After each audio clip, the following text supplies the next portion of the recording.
நடைபெறுகிற வாக்கு முகவர்களுக்கான பயிற்சி முகாமை மாவட்ட கழகத்துடைய செயலாளர் முனியசாமி அவருடைய தலைமையில நம்முடைய தேர்தல் பணிக்குழு பொறுப்பாளர் முன்னாள் அமைச்சர் அண்ணன் அன்வர்ராஜ் அவர்கள், அண்ணன் ஜெயம்பெருமாள் அவர்கள் மற்றும் நம்முடைய தேர்தல் பணிக்குழு பொறுப்பாளர்கள், நம்முடைய கழகத்தின் நிரந்தர பொதுச் செயலாளர் புரட்சித் தமிழர் ஐயா எடப்பாடியார் அவர்கள் அறிக்கையாக கொடுத்திருக்கிறார்கள். வழிகாட்டு நெறிமுறைகள் வாக்கு எண்ணுகிற முகவர்களுக்கு தேர்தல் ஆணையம் வழங்கியிருக்கிற வழிகாட்டு நெறிமுறைகளை அவர்களுக்கு பயிற்சி வழங்குவதற்காக இந்த ஆலோசனை கூட்டம் நடத்தப்படும்.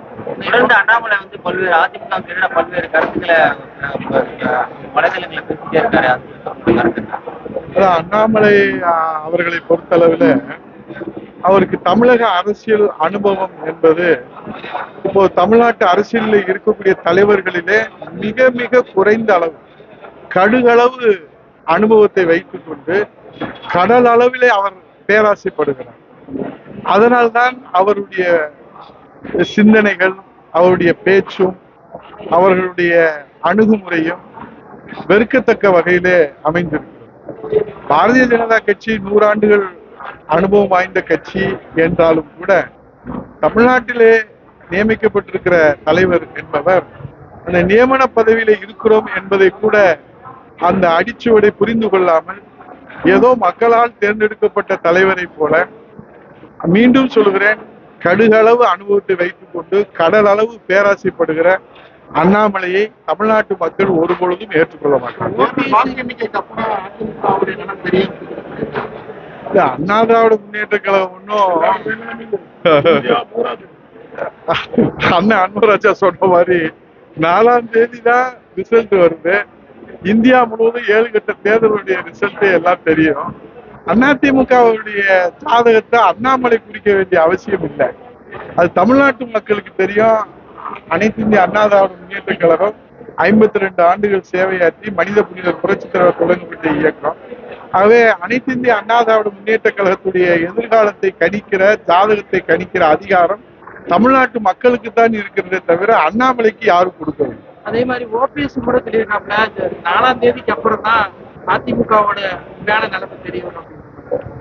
இல்ல, அவரு அண்ணா திராவிட முன்னேற்ற கழகத்திலிருந்து ஒழுங்கு நடவடிக்கை எடுக்கப்பட்டு அவர் இப்ப சுயேட்சை வேட்பாளரா எந்த கட்சி எந்த சின்னம் அவரை அடையாளப்படுத்தி வாழ வைத்து முதலமைச்சர் பதவி கொடுத்ததோ அதை எதிர்த்து அவர் போட்டியிட்டதை எந்த தொண்டரும் எந்த மக்களும் ஏற்றுக்கொள்ளவில்லை.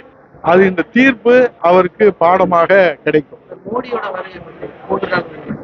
அதுல ஒன்னும் அரசியல் இருக்கிற மாதிரி தெரியல. 2019லயும் அவர் போனாரு, தியானம் இருந்தாரு.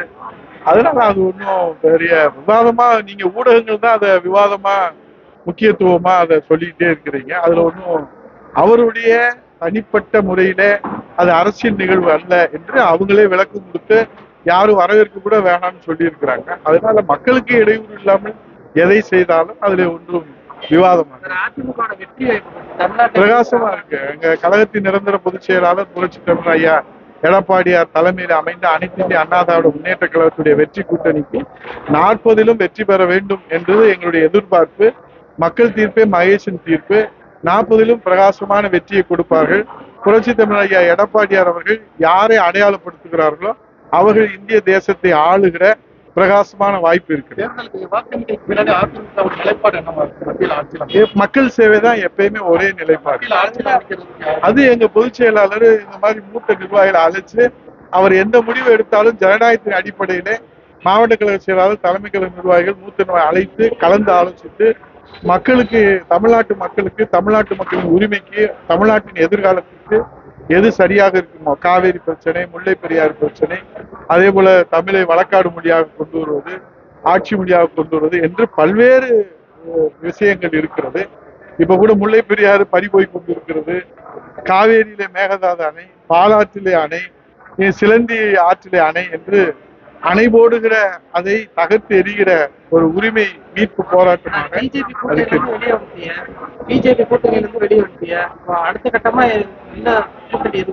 இந்தியா. நீங்க கேள்வி கேக்குறீங்க, இந்தியாவில எந்த கட்சி நிரந்தரமா எந்த கட்சியோட கூட்டணி வச்சிருக்காங்கன்னு நீங்க சொல்லுங்க, அதுக்கப்புறம் நான் சொல்றேன்.